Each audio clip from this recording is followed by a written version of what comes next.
There's no such thing as a perfect family. Parents may often think they're doing what's best for their child because they love them, but those actions may not always necessarily be healthy. As children grow up and reach their teenage years, this is usually when things take a turn for the worst.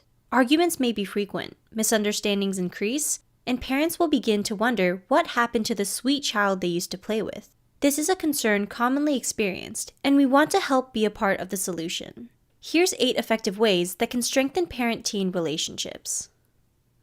Number 1. Hug each other on a daily basis. Psychologist Janet Kiecolt-Glaser states, "The older you are, the more fragile you are physically, so contact becomes increasingly important for good health. When you enter your teenage years, you may be reluctant to hug your parents because it's no longer considered to be cool. As you learn to be more independent, you may keep physical affection to a minimum. However, hugging is good for your health and acts as a natural stress reliever. Approaching adulthood can be scary and challenging. When you hug your parents on a daily basis, it can act as a physical reminder that you're not alone. Physical and emotional support are equally important when you work on fortifying relationships in general." Number 2. Turn off technology devices during interactions. It can be hard to walk away from technology when we are constantly connected by it. You don't have to live in a cave to save your relationship with your parents, but it doesn't hurt to put your phone on silent so you don't feel obligated to respond to every email or text message when you're interacting with your parents. When you're in the car with your family, it's also good practice to turn off the music so it gives you an opportunity to talk. Although music can be a great way to bond by singing your favorite songs together, on bad days when communication is vital, it's good to stray from using technology as a means of escaping from one another. Number 3. Connect before transitions or large decision-making. Making transitions can be challenging, especially in your teenage years. This is the time when your child begins to figure out who they are and what kind of life they want to live. A lot of decision-making takes place.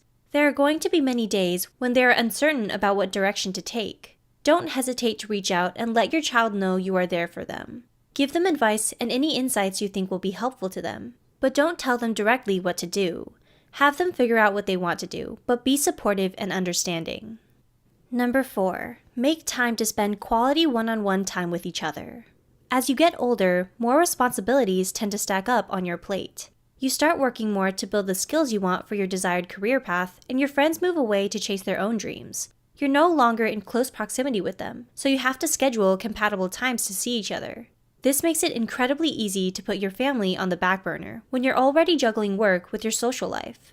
But don't forget to set aside time to spend quality one-on-one time with your parents. It can be extremely tempting to postpone plans when you may just want to be alone to unwind for a while, or go out and engage with new faces in your networking circle. But this is how parent-teen relationships weaken. Distance is created, and putting in effort becomes minimal to none.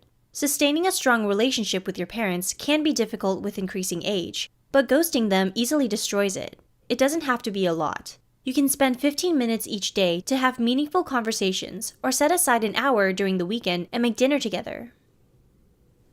Number 5. Encourage emotions instead of shutting them out. Emotions are messy, but it's important to be mindful towards each other's feelings.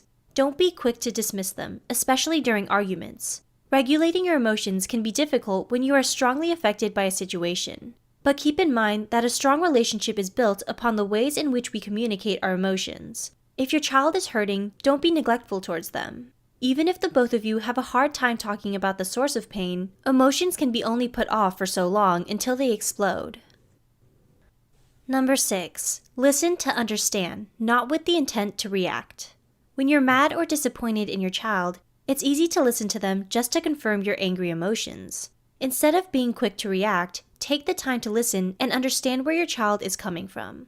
Even if you wholeheartedly disagree with their actions or opinions, if you choose to yell at them, this may cause even more resentment between the both of you. As a result, communication may suffer because your child may retreat and refuse to speak to you. Learn to work out your differences by broadening your perspective and finding a solution together where the both of you can benefit from. Number 7. Respect boundaries. Toxic behavior derives from getting rid of boundaries. If you want to have a good relationship with your child, manifest healthy behavior by respecting their boundaries. This can be challenging on your end, as your child begins wanting more privacy and freedom. But good parenting involves providing opportunities to make mistakes and learn from them. Don't rob your child of that growth. Instead, create a safe space where failure is normalized. Part of loving and caring for someone means letting go when it's necessary. This is how trust is built. Number 8. Catch your child in the act of doing something right. Teenagers often struggle with their self-confidence. It's important to recognize that peer pressure can ruin your child's self-esteem because popular beliefs aren't always the healthiest or most nurturing.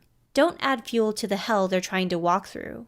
In other words, refrain from expressing harsh criticism and negativity. Instead, focus on the deeds your child is doing right and praise them for those actions. Not only will it show that you have been paying attention to them, but this will also help boost their self-esteem. Is your relationship with your parents disintegrating? What do you wish to see differently? But more importantly, what do you want to do about it? Share your thoughts in the comments below. Don't forget to subscribe, and if you'd like, support our Patreon. Thanks for watching!